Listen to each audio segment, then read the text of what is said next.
आज हम ऐसे केस की बात करने वाले हैं जिसके अंदर एक महिला पर अपने ही 2 साल की बच्ची की हत्या करने का आरोप है। एक 2 साल की बच्ची भूख के कारण खाना की डिमांड कर रही थी अपनी माँ से, और वह बेबस माँ खाने की डिमांड को पूरा नहीं कर पा रही थी, और बच्चे के लगातार रोने की वजह से गुस्से में आकर उस माँ ने अपनी बच्ची की पिटाई की। उसके बाद बच्ची बेहोश हो गई, और बाद में अस्पताल ले जाने के बाद उस बेबस माँ को पता चला कि उसकी बच्ची मर चुकी है। बाद में पुलिस स्टेशन में उसकी एफआईआर रजिस्टर हुई, और उसके बाद कोर्ट ने बेल एप्लीकेशन रिजेक्ट करके उसको जुडिशियल कस्टडी में भेज दिया। बाद में उस महिला ने गुजरात हाई कोर्ट के अंदर बेल एप्लीकेशन लगाई, और बेल एप्लीकेशन के अंदर कुछ गुजराती उपन्यासों का भी इस बेल एप्लीकेशन के निर्णय करने के समय उल्लेख किया गया है। गुजराती उपन्यास है एक मानवीनी भवाई, जिसमें गुजराती साहित्य के श्री पन्नालाल पटेल जी ने अत्याधिक भूख और सामाजिक पतन के मनोवैज्ञानिक भयावह को दिखाया है। और दूसरा उपन्यास दुखियारा यह 19वीं सदी के फ्रांस के गरीब, दबे कुचले और समाज के हाशिए पर रहने वाले लोगों के जीवन और संघर्षों पर आधारित है। अब हम बेल एप्लीकेशन के मेरिट्स के ऊपर आते हैं। एप्लीकेंट के अधिवक्ता ने कहा कि जो एप्लीकेंट है 7 महीने की प्रेग्नेंट महिला है, और जेल में उनके साथ एक छोटा बच्चा भी रह रहा है, और जो महिला है उनके पति उनको छोड़कर चले गए हैं। रिकॉर्ड से पता चल रहा है कि वह उनके साथ नहीं रह रही है और किसी अन्य पुरुष के साथ लिव इन रिलेशनशिप में रह रही है। बाद में और हमारे मुवक्किल को रिहा किया जाए, ऐसा एप्लीकेंट के वकील साहब की दलील थी। बाद में जो राज्य की तरफ से पेश हुए सरकारी वकील श्री ने कहा कि इस मामले में पर्याप्त सबूत है। पोस्टमार्टम रिपोर्ट उससे भी साबित हो रहा है कि बच्चे की मौत पिटाई के कारण हुई है, और अगर इस महिला को बेल दे दी जाती है तो पॉसिबिलिटीज है कि एविडेंस के साथ टेम्परिंग हो सकती है। कोर्ट इस बेल एप्लीकेशन पर विचार ना करे, इस तरह सरकारी वकील साहब ने अपनी आर्ग्यूमेंट्स की। बाद में कोर्ट ने पेपर्स में पाया कि जो महिला है वह 19/3/2026 से जेल के अंदर बंद है। वह 3 बच्चों की मां है। उसने अपने 2 साल की बच्ची को पिटाई करने के बाद खुद अस्पताल लेकर गई, और डॉक्टर ने उस बच्ची को मृत घोषित किया। केस के कागजात देखने पर पता चलता है कि एप्लीकेंट के पति भी उनके साथ नहीं रहते हैं।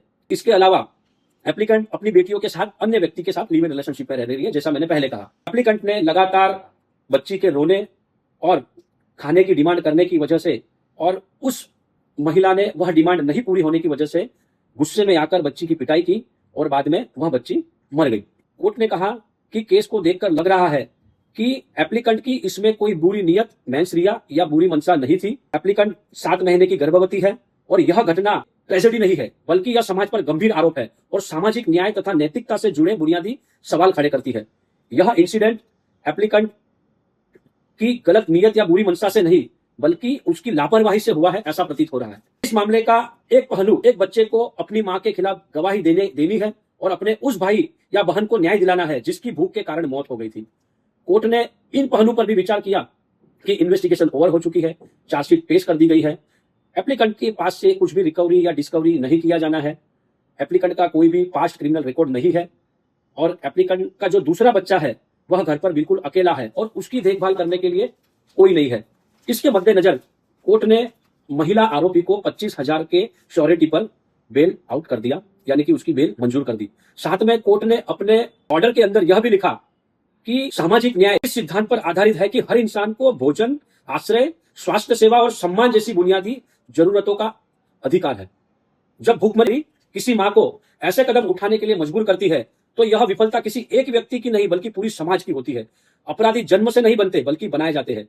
साथ ही कोर्ट ने यह भी कहा कि आर्टिकल 45 यह कहता है कि राज्य सभी बच्चों के लिए 6 साल की उम्र पूरी होने तक बच्चे की देखभाल और शिक्षा प्रदान करने का प्रयास करेगा। इसके अलावा सार्वजनिक स्वास्थ्य को बेहतर बनाने के लिए पोषण और जीवन स्तर को ऊपर उठाना राज्य का कर्तव्य है। एक जीवन मां की कोख में पल रहा है। मामले की ऐसी पृष्ठभूमि और एप्लीकेंट की कमजोरी के साथ साथ बच्चे का अधिकार भी महत्वपूर्ण है, और साथ साथ सभी धर्मों में खाना खिलाना एक पवित्र कर्तव्य माना जाता है। इस बात का जिक्र भी ऑर्डर में किया गया है। मौजूदा मामले में हुई दुर्घटना दिल दहला देने वाली दुर्घटना है। यह भूख सिर्फ आर्थिक मुद्दा नहीं है, बल्कि यह मानवीय गरिमा, न्याय और जमीर का मामला है। महात्मा गांधी जी ने भी कहा है कि दुनिया में ऐसे लोग हैं जो इतने भूखे हैं कि भगवान उन्हें रोटी के रूप में ही दिखाई दे सकते हैं। इसलिए इस ट्रेजेडी को न केवल एक अपराध के तौर पर देखना चाहिए, बल्कि इसे करुणा, सामाजिक जिम्मेदारी और इस बात को पक्का करने के लिए नए संकल्प के तौर पर भी देखा जाना चाहिए कि कोई भी मां या बच्चा भूखमरी की बेइज्जती ना सहे। क्योंकि जब कोई जिंदगी इस दुनिया में आती है तो बच्चे को गरिमा और सम्मान के साथ जीने का अधिकार होता है, और यह देखना और पक्का करना जरूरी है कि सरकारी कल्याणकारी योजनाओं का फायदा जरूरतमंद तक पहुंचे।